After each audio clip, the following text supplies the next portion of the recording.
What's going on, guys? Gaston right here, and today I want to discuss the travel setup that I have in front of me on my way from the holidays with the family. And I brought these cameras and 4 lenses plus this guy right here that we're going to talk about in just a moment. Now, excuse my setup because this is actually a hotel garbage can to fixture my iPhone. I'm not at the studio, so today we're going to be doing an overview of what you see here, not B-roll or anything like that.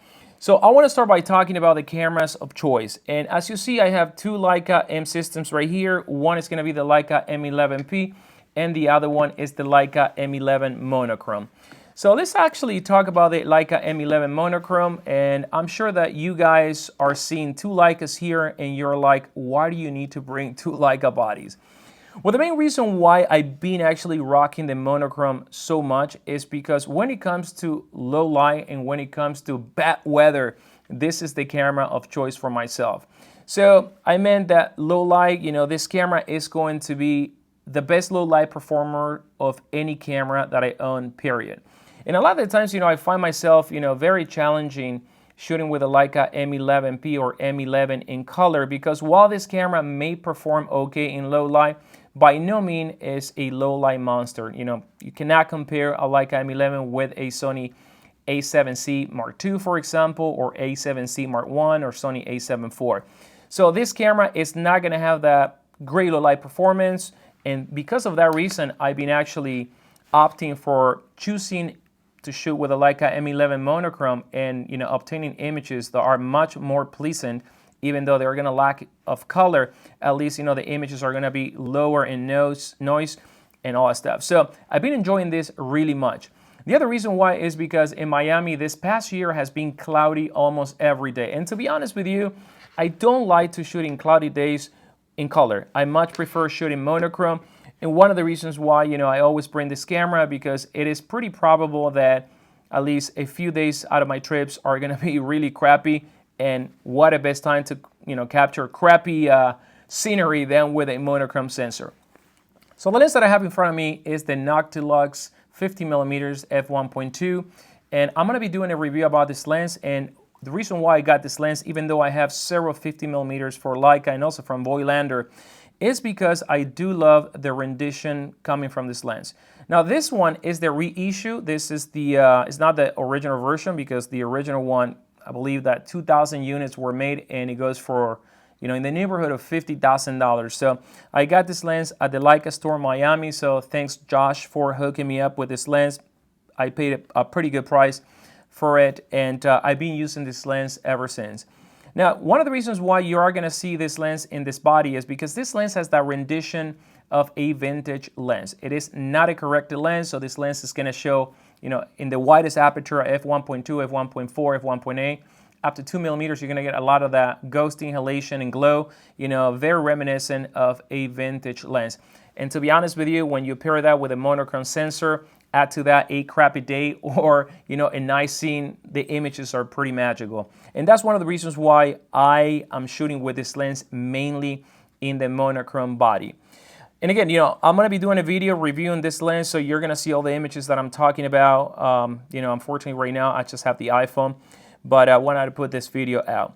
Now, I may actually pop the Noctilux also in the Leica M11, that may be most likely during the day.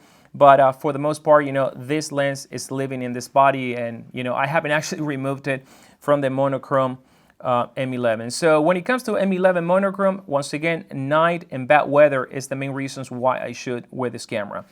All right, so let's talk about the color setup, and that one is the Leica M11P. Now, I own the M11 as well, and when I decided to go out during the day, if the day is good, I may bring a body with a 50mm and another body with a 28. So the one that you see right here is the 50mm Summarit, and this lens is the f2.5. There is also a newer version, which is the f2.4, but I actually picked up this lens on eBay for about $1,000, and the Summarit f2.4 was going for about $2,000, $2,200, so more than double the price for barely no stop of light with the f2.4. So I've been loving this lens for the following reason. Number one, it is small. Look at the size of this lens compared to the Noctilux. it's really, really small. Number two, this lens is also very, very light. And number three, is surprisingly sharp, really, really sharp. You know, past f4, f5.6, I can say that this lens is very similar to my 50 Apo. So for that reason alone, you know, lack of weight and great image quality, and this is the lens that I bring with me, you know, in every situation right now. It is also my street photography walking around lens. This lens lives in this body, you know, most of the time because it's super light and I don't have any of that tip forward, you know, sensation that I do not like when I hang the camera around my neck. Now, the other thing that you're going to realize is that now all my lenses have this UV filter, and I actually, sorry, here we go. That one is actually inset in there. And over here. So I actually discovered this brand on Amazon. I got a couple of filters, you know, not thinking that they were going to be any good. They were about $9 a pop.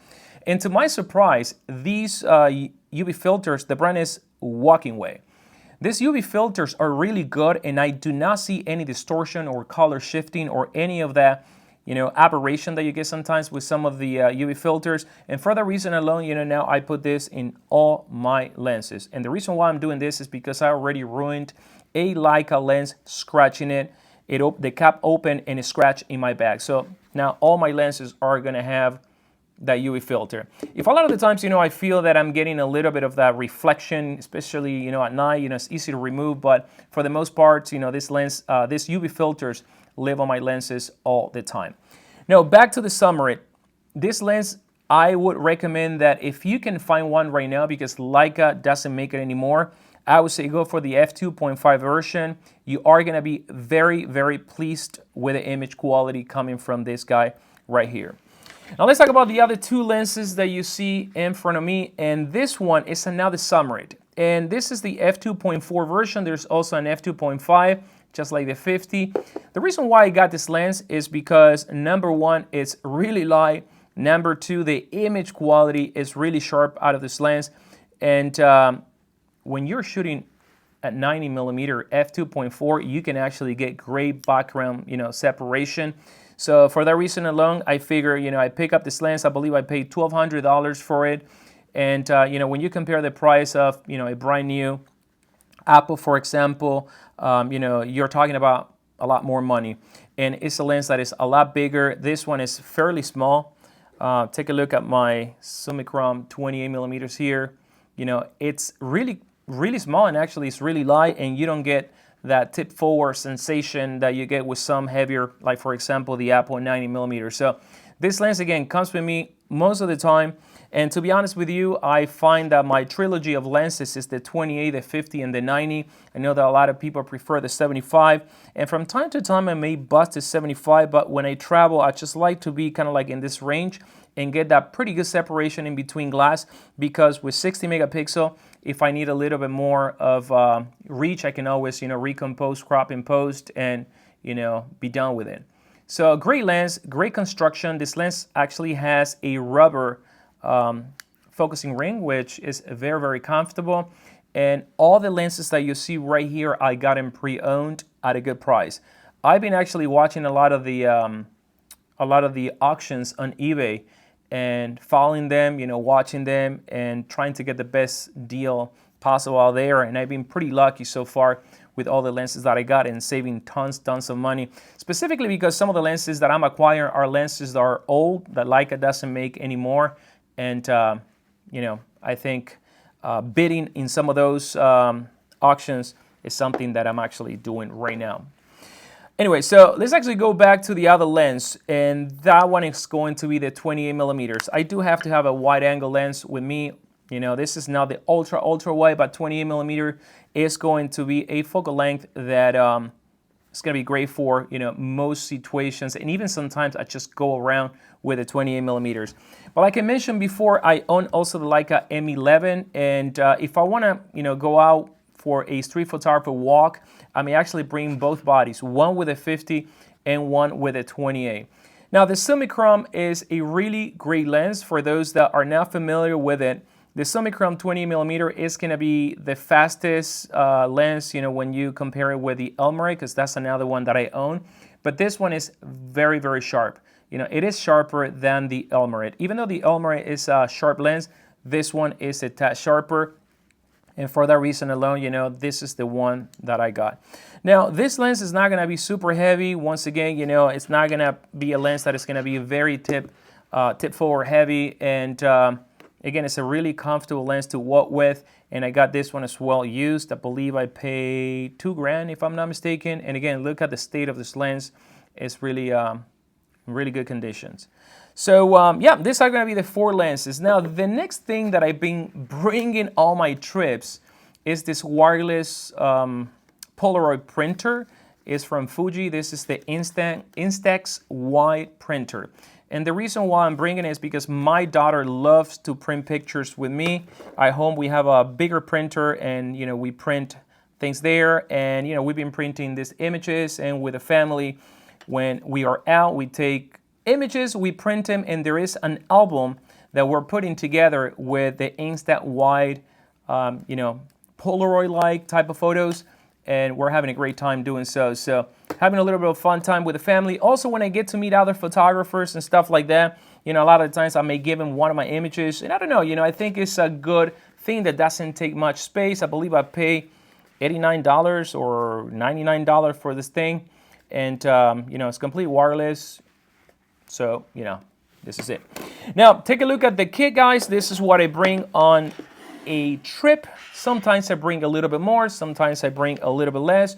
But the monochrome with the Noctilux f1.2 50mm, oh boy, I've been in love with that combination and the images that I'm creating with it. So I'm going to be doing a video reviewing this particular lens with this body. That's going to be coming up, guys. But for those that are watching this video before the year ends, happy holidays, and expect a lot more videos coming from me. Been a little bit busy, and one of the reasons why I've been slacking and doing this, you know, random videos like so. Let me know if you like the format of this video, and until then, guys, I will see you in the next one. Take care.